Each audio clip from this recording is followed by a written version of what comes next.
आराध्य देव के श्री चरणों में सत सत नमन। मैं अभिनंदन गादिया सूरत से जैन हिंदी ऑडियो बुक में आपका स्वागत करता हूं। अगर आप इस चैनल पर नए हैं तो इसे सब्सक्राइब कर दीजिए और बेल आइकन प्रेस कर दीजिए, जिससे चैनल के नोटिफिकेशन आपको रेगुलर मिलते रहें। तेरा पंथ का इतिहास खंड 2 शासन गौरव मुनि बुद्धमल जी। प्रकाशक जैन श्वेतांबर तेरापंथी महासभा। चतुर्थ परिच्छेद आचार्य श्री कालूगणी। भाग 10 प्राणहारी व्रण। एक शरीर अनेक रोग। आचार्यवर को स्वस्थ देखने के लिए सभी लालायित थे। शीघ्र अतिशीघ्र वे निरोग हो, यही सबकी आकांक्षा थी। इसीलिए गंगापुर पहुंचने के पश्चात व्यवस्थित उपचार प्रारंभ किया गया, परंतु उनकी शारीरिक स्थिति में कोई अनुकूल परिवर्तन नहीं आ सका। रोग क्रमशः विस्तार ही पाता गया। अन्न की अरुचि तो पहले से ही चलती थी, पर वह धीरे धीरे इतनी बढ़ गई कि सामने अन्न देखते ही उबाक आने लगती। उस अस्वस्थता के साथ साथ कुछ ज्वर भी रहने लगा। यकृत की क्रिया भी दूषित हो गई। शरीर में हल्का सा शौथ भी रहने लगा। नाव में एक छिद्र हो जाने के पश्चात जिस प्रकार पानी आगे से आगे भरता ही चला जाता है, उसी प्रकार वर्ण का एक रोग क्या हुआ, मानो शरीर की नाव में एक छिद्र हो गया। एक के पश्चात एक रोग उसमें घुसते ही चले गए।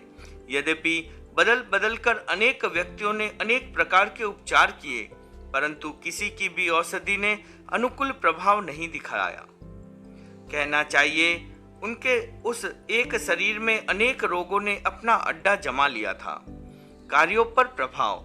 विकट रुग्ण अवस्था में भी गुरुवर ने अपने शरीर पर आत्मा का ही नियंत्रण बनाए रखा, किंतु धीरे धीरे शरीर की शक्ति इतनी क्षीण हो गई कि उसके लिए आत्मा की प्रत्येक आज्ञा को बजा लाना कठिन हो गया।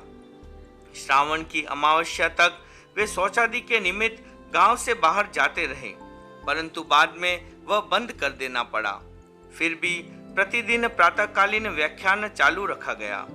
धीरे धीरे व्याख्यान का श्रम भी शरीर के लिए सह्य नहीं रहा, फिर भी उन्होंने उसे बंद नहीं किया। उनका दृष्टिकोण था कि व्याख्यान बंद कर देने से दूर दूर तक लोगों में अनावश्यक चिंता फैलेगी। वे उससे बचना चाहते थे, परंतु शरीर के ऊपर होकर कोई भी कार्य कब तक चल सकता था। आखिर श्रावण शुक्ला त्रयोदशी से व्याख्यान में पधारना बंद कर देना पड़ा। दोनों समय का प्रतिक्रमण वे नीचे जाकर जनता के सम्मुख बैठकर ही किया करते थे, किंतु सूखी खांसी का जोर बढ़ जाने पर उसी दिन से वह भी बंद हो गया। रात्रिकालीन व्याख्यान तो प्रारंभ से ही उन्होंने मुनि तुलसी, आचार्य तुलसी को सौंप दिया था। इस प्रकार धीरे धीरे उनका शरीर दबता गया और एक के पश्चात एक कार्य क्रमशः बंद होते चले गए। रोगों ने उनके विरुद्ध मानो कोई व्यूह रचना कर ली थी। एक साथ ही अनेक रोगों के आक्रमण तथा प्रहरों का सामना करते हुए गुरुवर एक वीर योद्धा की तरह अविचल भाव से जूझ रहे थे।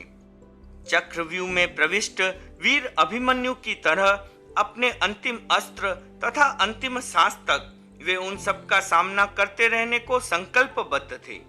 रघुनंदन जी द्वारा उपचार। पंडित रघुनंदन जी चातुर्मास काल में प्रतिवर्ष आचार्यवर के सानिध्य का लाभ लिया करते थे। वे बहुधा श्रावण मास के द्वितीय या तृतीय सप्ताह में आया करते और दीपावली के आसपास वापस अपने घर चले जाते। उस वर्ष उनके आगमन की प्रतीक्षा बड़ी तीव्रता से की जा रही थी। मुनि मगनलाल जी आदि सभी की भावना थी कि एक बार पंडित जी गुरुवर के शरीर का निरीक्षण कर ले तो रोग के निदान और उपचार में अधिक विश्वसनीयता आ सकती है। श्रावण के शुक्ल पक्ष में पंडित जी का आगमन हुआ। आचार्यवर के शरीर की दशा देखकर वे स्तब्ध रह गए। साश्चर्य उन्होंने मुनि मगनलाल जी से पूछा, शरीर की यह स्थिति कैसे हो गई?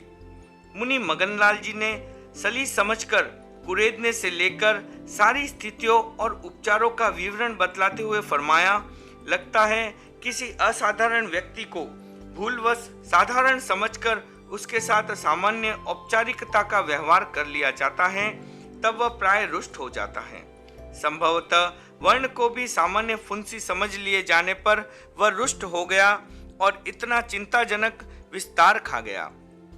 अब आप आ गए हैं, इससे हम लोगों को थोड़ा मानसिक संतोष मिला है। आप आचार्यवर्ग के शरीर का गहराई से परीक्षण करिए और रोग का निदान करने के साथ ही चिकित्सा प्रारंभ करिए। पंडित जी ने सर्वप्रथम गुरुवर की नाड़ी का परीक्षण किया और फिर शरीर के विभिन्न अवयवों की स्थिति का भी अध्ययन किया। उन्होंने पाया कि शरीर विभिन्न रोगों से घिरा हुआ है। उनके निदान के अनुसार मुख्य रोग इस प्रकार थे: उदर व्याधि, मंदाग्नि, विषम ज्वर, शुष्क कास, शौथ, उदर वृद्धि और मधुमेह। इन सभी रोगों को शांत करने की दृष्टि से चिकित्सा प्रारंभ कर दी गई। उदर पर गोमूत्र का सिंचन किया जाने लगा। पंडित जी प्रातः और साय नाड़ी की परीक्षा करते, आवश्यकता अनुसार औषधि में परिवर्तन भी करते। 1 सप्ताह व्यतीत हो गया, परंतु रोग में तनिक भी अंतर दृष्टिगत नहीं हुआ।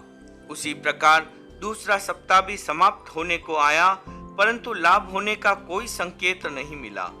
पंडित जी बड़ी असमंजसता में पड़ गए। समझ में नहीं आ रहा था कि कोई भी औषध अपना कार्य क्यों नहीं कर रही है। क्या मेरा निदान ठीक नहीं है या औषधियों का चुनाव रोगानुकूल नहीं है? उनका मन अनेक संकल्प विकल्पों से घिरने लगा। वे सोचने लगे कि औषध चलती रहे और रोगों में कोई परिवर्तन नहीं आए तो उपचार चलाते जाना क्या व्यर्थ नहीं माना जाएगा? पंडित जी ने अपने मन की उलझन मुनि मगनलाल जी के सम्मुख रखते हुए कहा, मेरी औषधि कोई कार्य नहीं कर रही है, इसलिए आप मार्गदर्शन करें कि अब मुझे क्या करना चाहिए। आसपास में यहाँ कोई ऐसा वैद्य दिखाई नहीं देता जिससे परामर्श किया जा सके कि कहीं मेरा निदान या औषधि का चुनाव गलत तो नहीं। मुनिश्री ने कहा, आपको परामर्श देने की क्षमता वाला कोई वैद्य आसपास में तो लगता नहीं। हाँ, जयपुर के राजवैद्य स्वामी लक्ष्मीराम जी अवश्य अति प्रसिद्ध और प्रबुद्ध वैद्य हैं। वे दादूपंथी संत हैं। जैन संतों के प्रति उनके मन में बड़ा आदर भाव है। उनका परामर्श अवश्य लाभदायक हो सकता है। पंडित जी बोले, वे अत्यंत अनुभवी और कुशल चिकित्सक हैं। वे यदि एक बार आकर स्वयं गुरुवर के शरीर का परीक्षण कर ले तो अति उत्तम होगा। यह न हो सके तो औषधि विषयक उनका परामर्श भी मेरे मन की दुविधा को मिटाने वाला सिद्ध होगा। उक्त विचार विमर्श के पश्चात पंडित जी ने जयपुर के लिए पत्र प्रेषण का निश्चय किया। पत्र परामर्श। पंडित जी ने अपने विचार को कार्य रूप देने के लिए राजवैद्य स्वामी लक्ष्मीराम जी के नाम एक पत्र लिखा। उसमें उन्होंने आचार्यवर्ग की रोग स्थिति तथा अपने द्वारा दी जाने वाली औषधियों एवं पथ्य आदि का सारा वृत्तांत लिखा था। संस्कृत के 21 पद्यों में संक्षिप्त रूप से निबंध उस पत्र द्वारा सम्मति मांगी गई थी कि औषधियां कोई काम नहीं कर रही हैं, अतः आपके विचारानुसार मुझे क्या करना चाहिए। पत्र को लेकर वृद्धिचंद जी गोठी और पूरणचंद जी चोपड़ा जयपुर गए। वे स्वामी लच्छीराम जी के चिकित्सालय में जाकर उनसे मिले, अपने आगमन का प्रयोजन बतलाया और पंडित रघुनंदन जी का पत्र उन्हें दिया।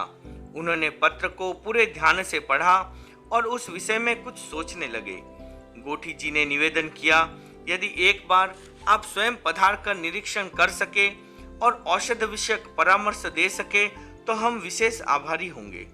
स्वामी लच्छीराम जी ने कहा, इस समय वहां जाने की स्थिति में मैं तो नहीं हूं, परंतु पत्र के उत्तर में अपना परामर्श अवश्य लिख दूंगा।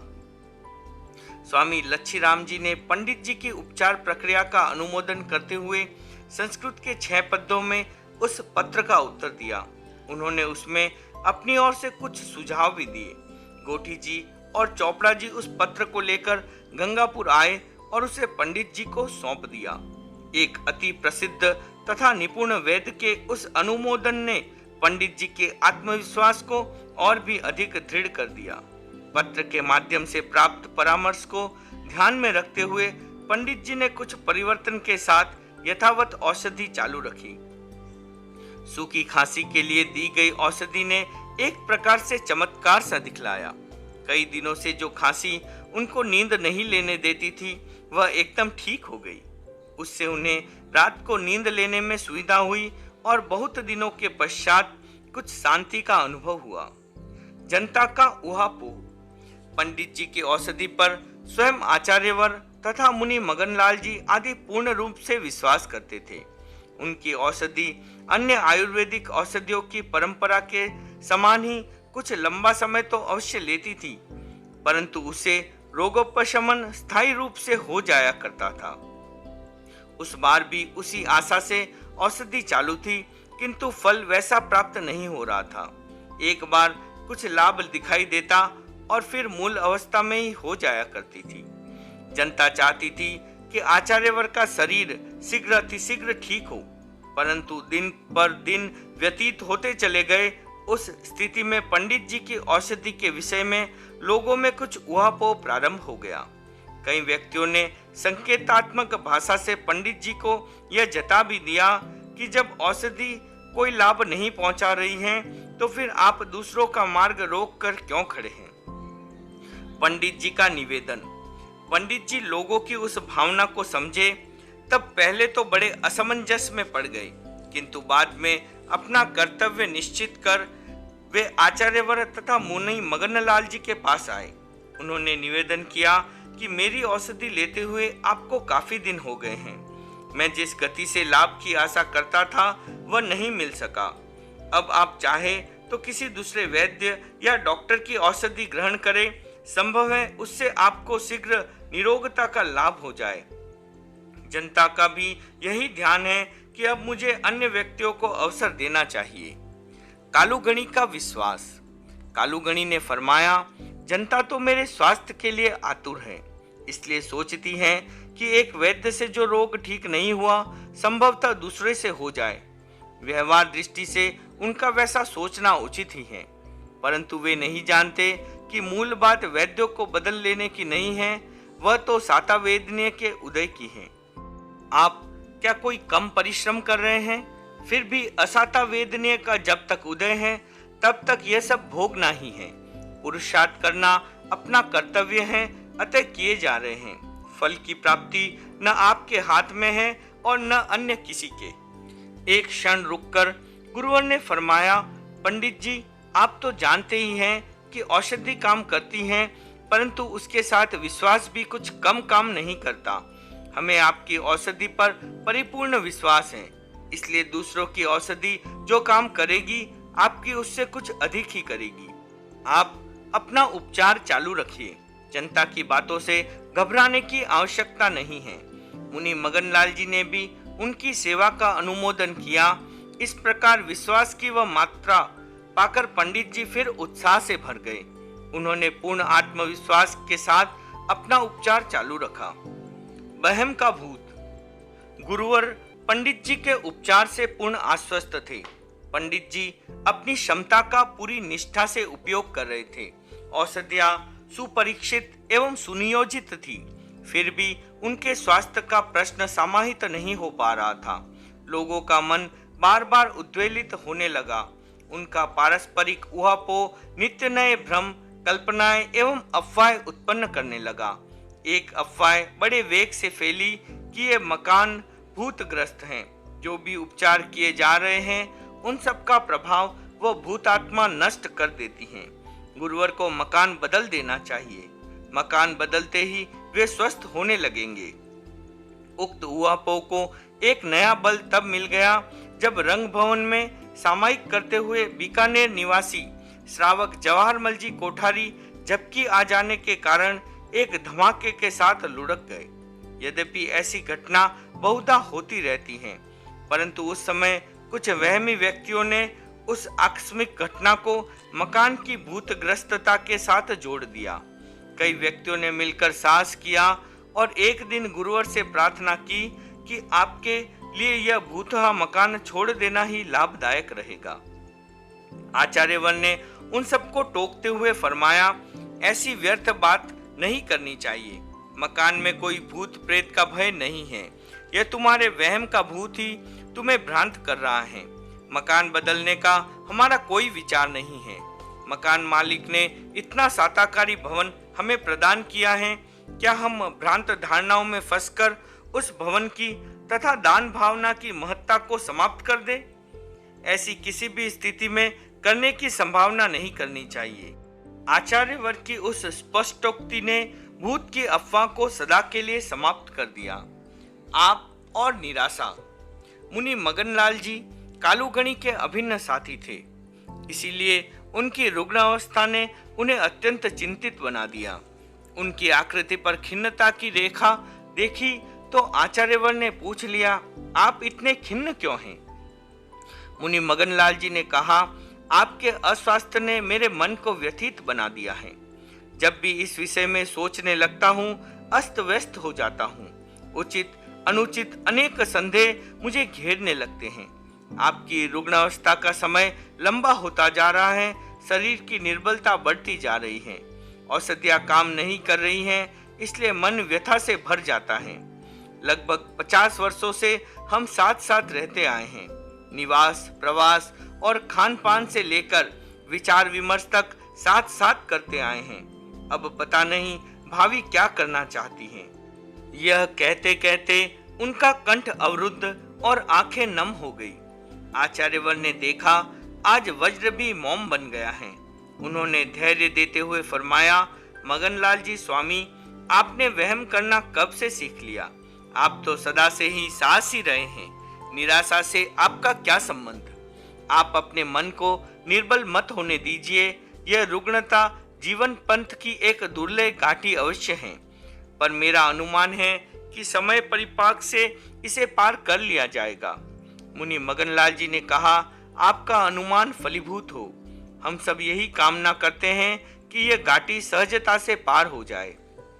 संभव है गुरुवर को उस समय तक अपना रोग असाध्य कोटि का नहीं लगा, इसीलिए मगन मुनि ने जब जब उनके सम्मुख ऐसी चिंता व्यक्त की, उन्होंने उसे दृढ़ता पूर्वक निवारण कर दिया। वे चाहते थे कि उनकी बीमारी को लेकर संघ में किसी प्रकार की निराशा नहीं फैले। अश्विनी कुमार आए। डॉक्टर अश्विनी कुमार मुखर्जी भिलवाड़ा में आचार्यवर की सेवा करके कोलकाता चले गए थे। वहां भी वे आचार्यवर की शारीरिक स्थिति से बराबर अवगत होते रहे। यों तो उन्होंने भिलवाड़ा में ही वर्ण की दुष्पूर्णता व्यक्त कर दी थी, पर उस समय अन्य डॉक्टरों की आशावादिता के सामने उन्होंने अधिक बल देना उपयुक्त नहीं समझा। अब जबकि इतने दिनों के पश्चात भी गांव भरा नहीं तथा अन्य रोगों की भी वृद्धि हो गई, तब वे अपने आप को फिर नहीं रोक सके। उन्होंने भाद्र कृष्णा नवमी को दर्शन किए। पंडित जी के समान ही डॉक्टर अश्विनी कुमार भी पूर्ण विश्वस्त व्यक्ति थे। उनके कथन में जितनी स्पष्टता होती थी, उतनी कम व्यक्तियों में ही मिलती थी। डॉक्टरों और वैद्य में तो और भी कम। कुछ लोग डॉक्टरों आदि की स्पष्टवादिता को एक दोष मानते हैं। वे कहते हैं कि उससे रोगी का साहस टूट जाने तथा निराश होकर अधिक रोगी हो जाने की आशंका रहती है, परंतु डॉक्टर अश्विनी कुमार के विचार उस विषय में कुछ भिन्न थे। स्पष्ट पता चल जाने के पश्चात रोगी को निरर्थक भ्रम में रखना उनके विचार अनुसार एक धोखा करने के समान ही था। रोगी को कहने की स्थिति नहीं हो तो पारिवारिकों को सावधान कर देना तो वे नितांत आवश्यक माना करते थे। यहीं आकर अन्य डॉक्टरों तथा वैद्यों के साथ उनका कुछ समझौता हो जाया करता था। शरीर परीक्षण। डॉक्टर अश्विनी कुमार जिस दिन आए उसी दिन मुनि मगनलाल जी ने उनको आचार्यवर के शरीर का परीक्षण करने के लिए कहा। उन्होंने बड़े ध्यान से वह कार्य किया। जब परीक्षण का निरीक्षण बताने लगे तो उनसे कुछ बोला नहीं गया। आंखों से आंसू टपक पड़े। अपने आवेग को रोकने के लिए उन्हें कुछ देर रुकना पड़ा। मुनि मगनलाल जी ने कहा, डॉक्टर जो भी स्थिति हो वह साफ साफ बतलाओ। डॉक्टर ने अत्यंत विहल स्वर में कहा, अब बतलाने को कुछ नहीं रह गया है। यह शरीर स्वयं सब कुछ स्पष्ट बतला रहा है। फिर भी आपके सम्मुख इतना बतला देना चाहूंगा कि गुरुवर के शरीर की स्थिति अब ऐसी नहीं रह गई है कि उसके ठीक हो जाने की आशा की जा सके। अब यह अधिक दिनों तक नहीं टिक सकेगा।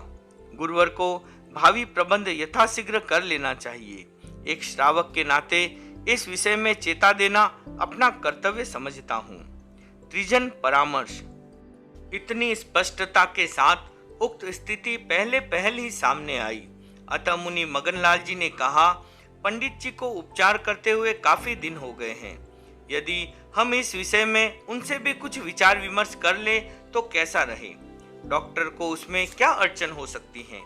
पंडित जी पास में ही थे, उन्हें याद किया, तब वे तत्काल वहां उपस्थित हो गए। मुनि मगनलाल जी ने डॉक्टर अश्विनी कुमार द्वारा कथित सारी बात पंडित जी के सामने रखी और पूछा कि आपके इस विषय में क्या विचार हैं। उन्होंने यह भी कहा कि यदि ऐसी कोई चिंतनीय बात हो तो उसे अधिक प्रचारित करने की आवश्यकता तो नहीं है, परंतु बिल्कुल गौप्य रखने का खतरा भी नहीं उठाना चाहिए।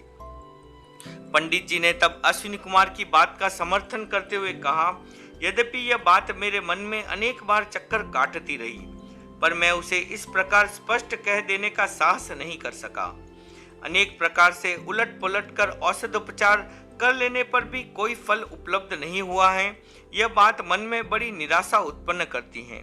मेरा मन बार बार कहता रहा कि अब तो औषधि केवल इसलिए दी जा रही है कि रोगी का साहस बना रहे तथा संभवित अन्य शारीरिक उपद्रव अनुत्थापोहन हो जाए। दोनों व्यक्तियों की बातें सुनकर मुनि मगनलाल जी बड़े गंभीर हो गए। उन्होंने स्थिति की विकटता को देखते हुए और भी अधिक गहराई एवं स्पष्टता से पूछताछ की। यह त्रिजन परामर्श अन्य सभी से गुप्त रखा गया। वे सब इस निष्कर्ष पर पहुंचे कि अब यह स्थिति आचार्यवर से गुप्त नहीं रखी जानी चाहिए। उनके सामने कम से कम इतनी स्पष्टता तो कर देनी चाहिए कि उन्हें संघ की आगामी व्यवस्था के विषय में सावधान होने का अवसर प्राप्त हो सके। गंभीर मंत्रणा। डॉक्टर मुखर्जी की स्पष्टोक्ति तथा पंडित रघुनंदन जी के समर्थन के पश्चात मुनि मगनलाल जी के सामने आचार्यवर के शरीर की स्थिति एकदम स्पष्ट हो गई। अब उनके सामने एक जटिल समस्या उपस्थित हो गई कि इस प्रकार की अस्वस्थता में उनके सामने सारी स्थिति स्पष्ट रूप से कैसे रखी जाए। यद्यपि सबकी मुख मुद्राओं को देखकर तथा बातचीत की गंभीरता को समझ लेने पर आचार्यवर से कुछ छिपा हुआ नहीं रहा, फिर भी उस बात को उनके सम्मुख प्रस्तुत करना भी कोई छोटी बात नहीं थी। आखिर कर्तव्य प्रेरणा को सामने रखकर वे गुरुवर की सेवा में उपस्थित हुए। मुनि मगनलाल जी प्रारंभ काल से ही गुरुवर के साथी रहे थे। उनके प्रति अपने कर्तव्य को वे सदा से ही दृढ़ता पूर्वक निभाते आए थे। प्रस्तुत समय तो उनके लिए और भी अधिक सावधानी पूर्वक कर्तव्य पालन का था। वे उससे पीछे कैसे हट सकते थे? उन्होंने आचार्यवर को निवेदन करते हुए कहा, महाराज, धर्मसंघ का पूर्ण दायित्व आपके कंधों पर है। आप उसका निर्वहन पूरी सजगता से करते आए हैं। आगे भी युगों युगों तक करते रहे, ऐसी हम सबकी कामना है। फिर भी इस शारीरिक व्याधि को गौण मानकर चलना खतरे से खाली नहीं है। डॉक्टर तथा वैद्य ने भी इसकी असाध्यता पर गहरी चिंता व्यक्त की है। यद्यपि मैं जानता हूँ आप अपने दायित्व के प्रति पूर्ण सजग हैं।